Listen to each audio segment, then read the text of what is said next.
कभी कभी ऐसी घटनाएं होती हैं जिन पर भरोसा करना मुश्किल होता है। इतिहास में एक इंसान ऐसा भी था जो दो अलग अलग परमाणु बम धमाकों के बीच मौजूद रहा और फिर भी जिंदा बच गया।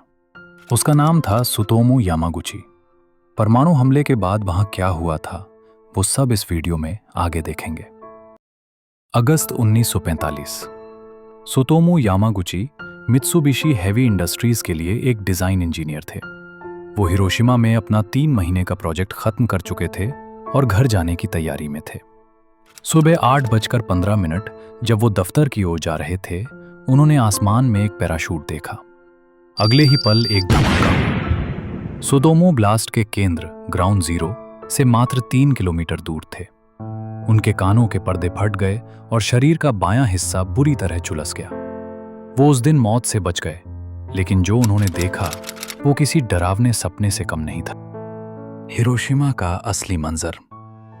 त्सुतोमू ने बताया कि धमाके के बाद शहर में मरघट जैसा सन्नाटा था।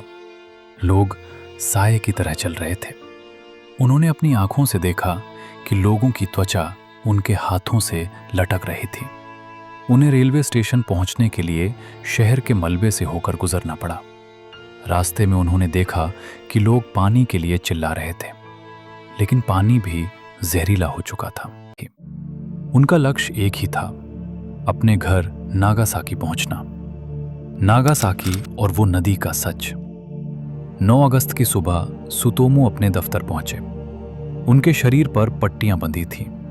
जब वो अपने बॉस को हिरोशिमा की तबाही समझा रहे थे, ठीक उसी वक्त सुबह 11:02 पर नागासाकी पर दूसरा बम गिरा। त्सुतोमू फिर से ब्लास्ट सेंटर से 3 किलोमीटर की दूरी पर थे। इस बार वो मलबे के नीचे दब गए, लेकिन फिर बच निकले।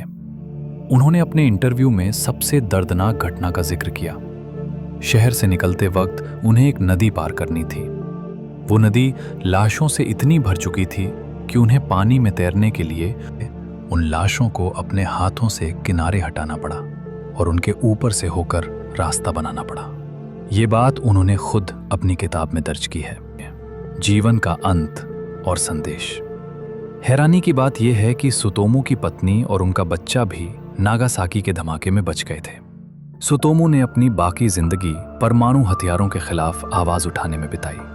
2009 में उनकी मृत्यु से 1 साल पहले जापान सरकार ने उन्हें आधिकारिक तौर पर दोनों धमाकों का जीवित गवाह माना। 2010 में 93 साल की उम्र में पेट के कैंसर से उनकी मृत्यु हुई। त्सुतोमू का जीवन हमें ये फैक्ट सिखाता है कि युद्ध में कोई जीतता नहीं है, सिर्फ मासूम लोग हारते हैं।